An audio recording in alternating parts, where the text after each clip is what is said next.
that I got from Mr. Cecil Cantrell was, I guess he told me this. I guess certain special students that stands out, he like to depart some wisdom on them. He said, Cleveland,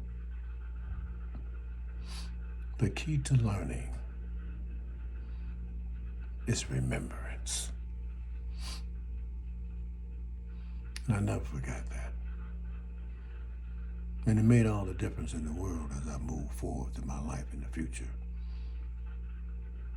to acquire college degrees and some other accomplishments in the vocational realm as well that I'll talk to you a little later about in the next decade. But so I went home from Pikesville. Actually, no, I didn't actually go home because I got my GED. I'm 17 now in Pikesville. You know, I got my GED at 17. Everybody thought I was gonna be a dropout because I kept going to youth home every year. They thought I was, you know, was gonna be a failure, you know, that I wasn't gonna graduate. And unbeknownst to everybody, I graduated a year early before my class. So I made up for that year they took from me, that first grade year they took from me when I was a child.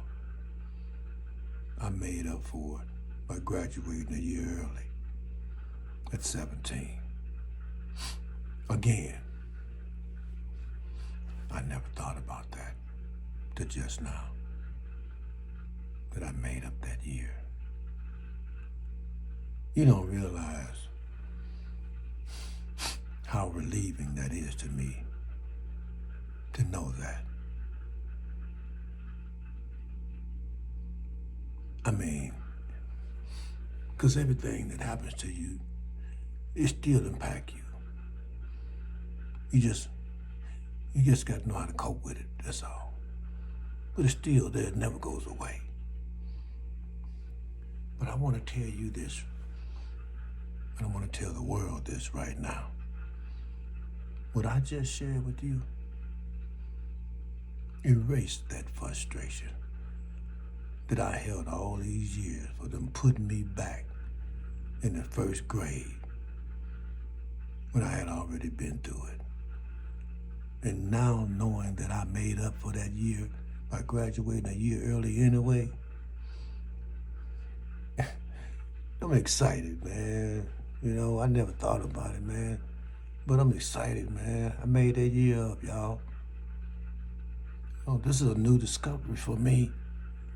But in sharing with you, these are the blessings that comes with keeping it real, being true to humanity, to self. Man, y'all don't know how happy I am, man. Y'all don't know how happy I am, man. To know that, man, I made that year up, man. And that little child ain't got to cry no more. The little child ain't got to hate school no more, hate learning.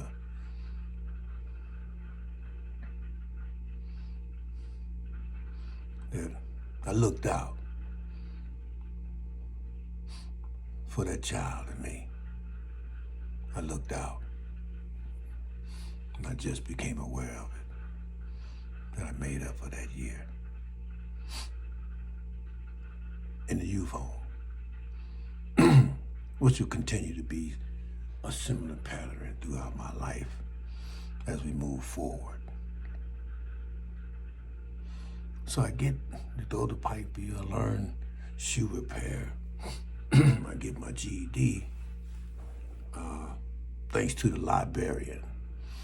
I was doing so well in my regular, ordinary class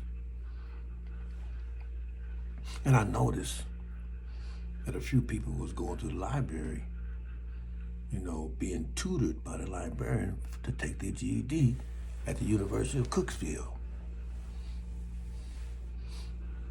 So I asked my teacher one day, I said, you think I go to the library and get tutored to get my GED?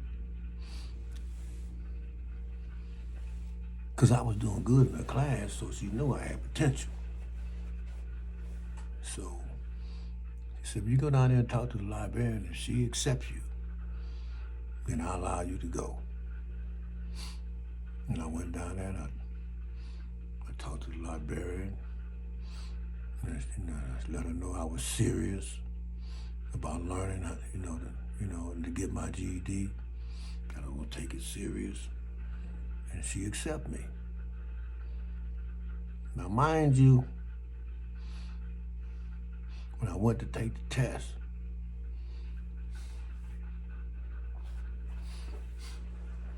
when the results came back, I barely passed. But you know what? I passed. I jumped to the ceiling. I literally jumped to the ceiling in that room and tried to touch that sucker. I was so happy. Because I knew I wasn't going to graduate. I had missed too many hours going in and out of boys' school. But the fact that I did it a year early, that I was a graduate at 17, despite all the setbacks and the neglect and the abandonment and, people hating on me as a child, man, I still accomplished something.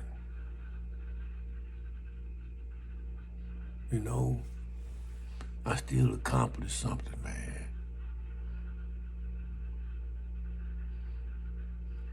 Again, I went to a good place. But I had to do bad to get there. You know what I mean? I went to a good place, man. But I had to do bad to get there.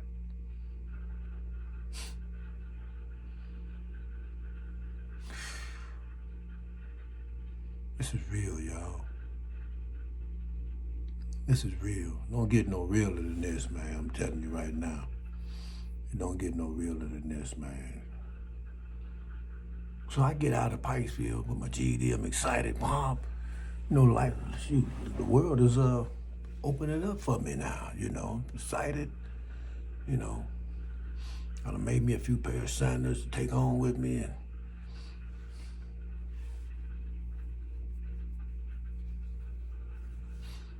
so I get home and now that I got my GED, I decided to join the National Guard. Because that's all was really required, that you be high school to graduate, So I joined the National Guard at 17. I spent 4 weeks in basic training. What did I do basic training at?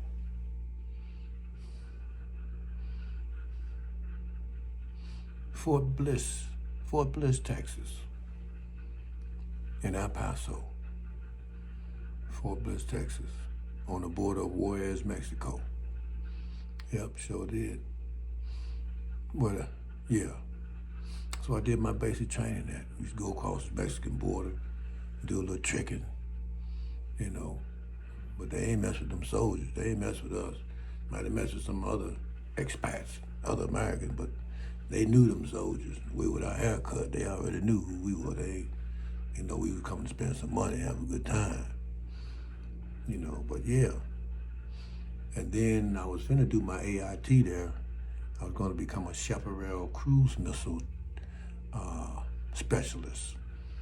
How you see them guys sitting on the seat, with the two handles, with the 4, 5, 6, 8 missiles in front of it. He just pushing buttons, and he can turn around and angle and, you know, see a plane or what enemy plane and let one of them jokers go. Yeah, I was gonna become one of them, but I was legally blind in my right eye. And the only reason they really let me in the first place, because I was left-handed. And so I can shoot a rifle with my left hand and my good eye, my left eye. That's why they let me in the Army, National Guard. If it was the other way around, I couldn't have made it in. So it was all good.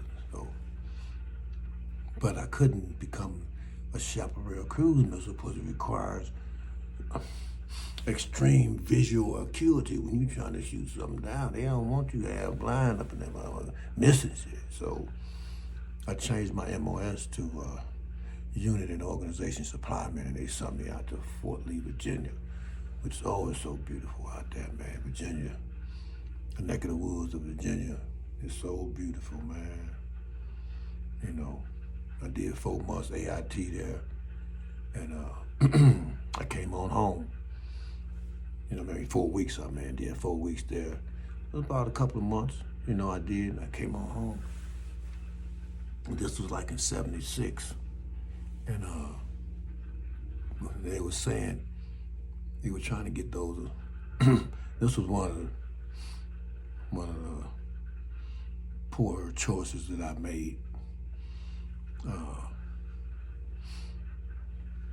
They was trying to get us to go to the Army, transfer from the Guard to the Army, because they were saying in next year, in 77, they're gonna cut the Vietnam benefits, veteran benefits, GI Bill. They was gonna cut it out next year. So they was trying to get the guys in National Guard to transfer over to the Army to get those benefits. But I wanted to go home. I wasn't trying to stay in the Army. You got your little 2 months out and I'm gone, you know. Shoot. And that was probably, you know, one of the, a big mistake that I made, but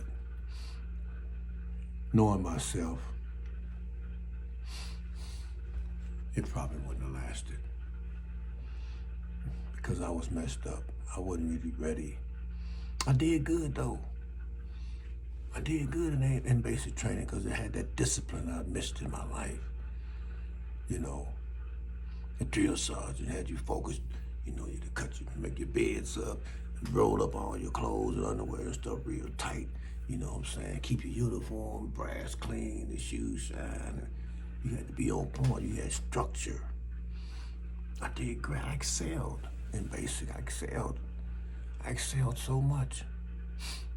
But I won the Basic Trainee of the Cycle Award. The Trainee of the Cycle Award of my battalion. Not just my company and my unit, my battalion.